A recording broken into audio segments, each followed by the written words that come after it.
What is going on, everyone? Welcome back to the Crazy Crab Chess channel. Today it's a continuation of the Icelandic Gambit. Made a video about 3 years ago, did very well. I checked it out, and there's a lot more lines I want to talk about today in that Gambit. So you're going to want to check it out. There's even a checkmate that I have done countless times, even against higher rated opponents. They don't even see it coming. I love these sneaky mates that are not so obvious. It's not just a queen and a bishop pointed diagonally against G7 or G2 or whatever. And it's like, yeah, everyone's going to see that. This is a very sneaky mate that I'm going to show you here shortly.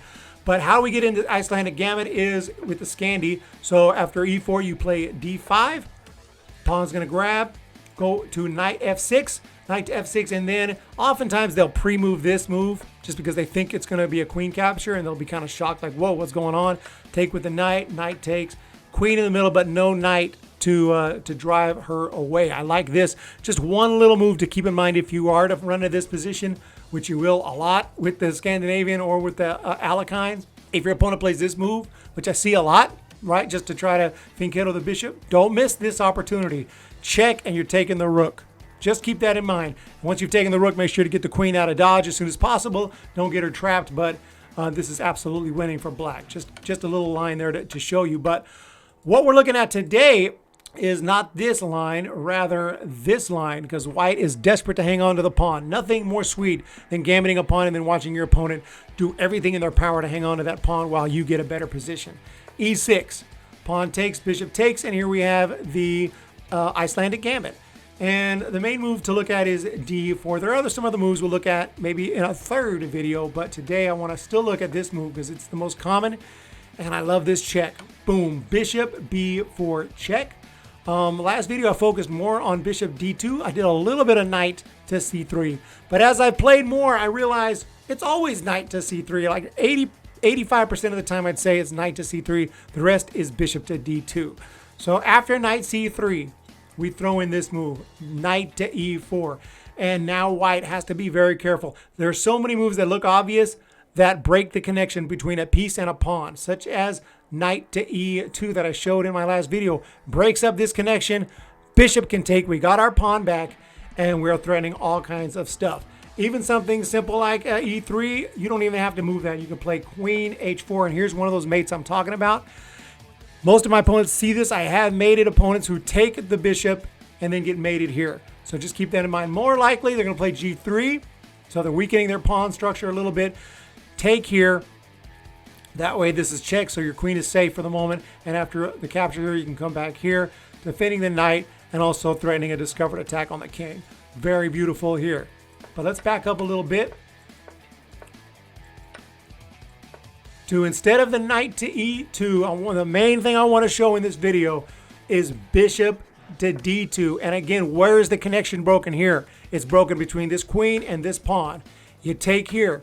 Your opponent won't even see this. They might, but it seems like more than, I'd say 75% of the time, they don't even see this checkmate. Did you see it?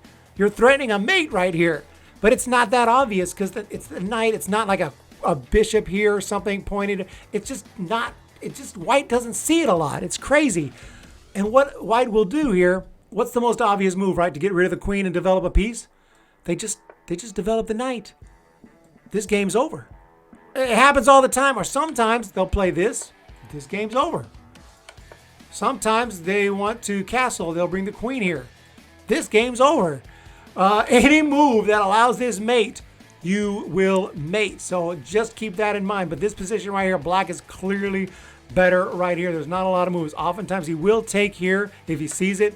Then you can throw this check in. This is fine. You know, right here, if queen tries to block here, this is not good. You can take here with check. Queen can't even take back. King has to take back. You know you've done something here because the king is out of position. Simple queen to G6 right here. And you're just getting ready to get your king safe, and you're going to be doing very well in this game right here. That king is just out there in the open. Blocking here with the bishop is a little risky because he's hanging at G2. You don't even have to take there. You could just bring out your knight here. Always bring in. It's always good to bring in more attackers.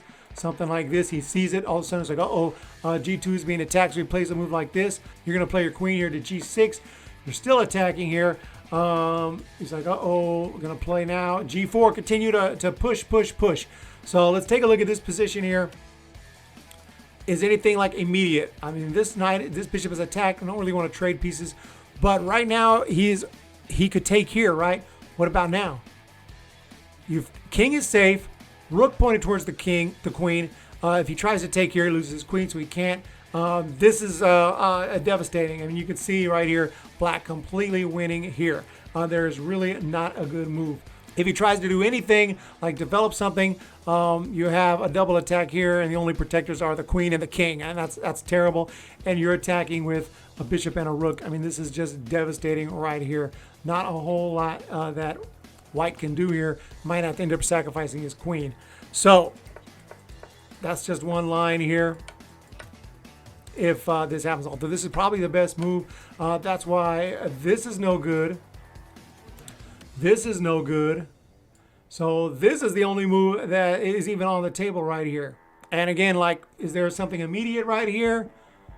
Not really. Your bishop is being attacked, so just simply develop a knight.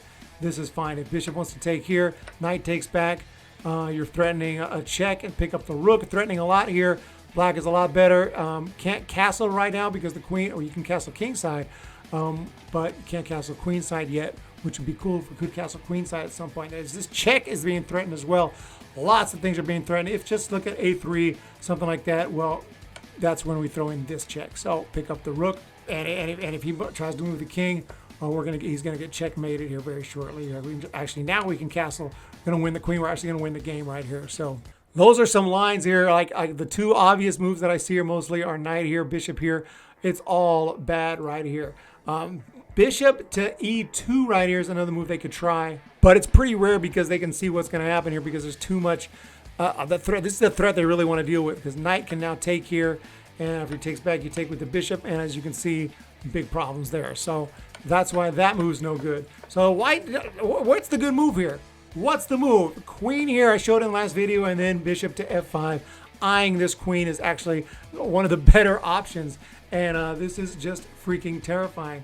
Like I showed in my previous video.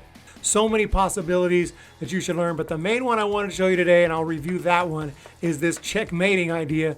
We have d5 takes, knight comes out, pawn wants to hang on, pawn here, pawn takes, bring out the bishop, and then you have this strong pawn center, seemingly strong, but then after bishop to b4, bad things are happening. He's going to bring the knight, you bring out your knight, and this is where it's all about right here. Bishop here, it's going to happen all the time, queen here, and you have this checkmate. And after this knight comes out to chase off the queen or any other move that doesn't protect f2, you end the game. Freaking awesome. So let me know what you guys think about the Icelandic Gambit. I'll link my first video on that in the description below. So part 2 of the Icelandic Gambit is finally here. Hope you guys enjoyed the video. And if you need more, let me know in the comments below. Hit the subscribe button, hit the thumbs up button. We'll talk to you next time.